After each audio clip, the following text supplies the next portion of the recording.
யோவான் 14ஆம் அதிகாரம் 4ஆம் வசனம். பாருங்க, அதில் நம் கர்த்தராகிய இயேசு கிறிஸ்து சொல்கிறார், நான் போகிற இடத்தை அறிந்திருக்கிறீர்கள், வழியையும் அறிந்திருக்கிறீர்கள் என்றார்.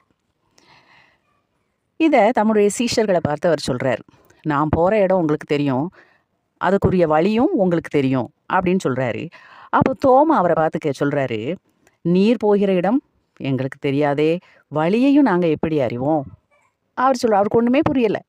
அதுக்கு ஏசப்பா என்ன சொல்கிறாங்க பாருங்க, நானே வழியும் சத்தியமும் ஜீவனுமா இருக்கிறேன். நான் தான்ப்பா வழி. போய் சேர்ற இடம் பரலோக ராஜ்யம், ஆனால் நான் தான் வழி. ஒரு இடத்துக்கு போக வேண்டியது இருக்குது. அப்போ யார்கிட்டையாவது நம்ம கேட்குறோம், ஐயா இந்த இடத்துக்கு எப்படி போகிறது அப்படின்னு கேட்டால், நான் அங்கே தான் போயிட்டுருக்கேன் வாங்க அப்படின்னு சொன்னால் ரொம்ப சந்தோஷமாயிடுவோம்.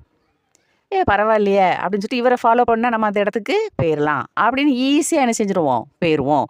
அதே மாதிரி தான் கர்த்தராகிய இயேசு கிறிஸ்து என்ன சொல்கிறாரு, இப்போ நான் போகக்கூடிய இடம் பரலோக ராஜ்யம், நான் தான் வழி அப்படின்னு சொல்லிட்டா நம்மளும் அங்கே தானே போக ஆசைப்படுவோம். அப்படி ஆசைப்படுற ஒவ்வொருவரும் என்ன செய்யணும், நமக்கு முன்னால் போயிட்டுருக்காரே அவரை அப்படியே கண்ணை மூடிட்டு ஃபாலோ பண்ணிட்டோன்னா நம்மளும் அந்த இடத்துக்கு, உன்னதமான இடத்துக்கு நம்ம போயிடலாம். அப்போ எவ்வளோ ஈஸி.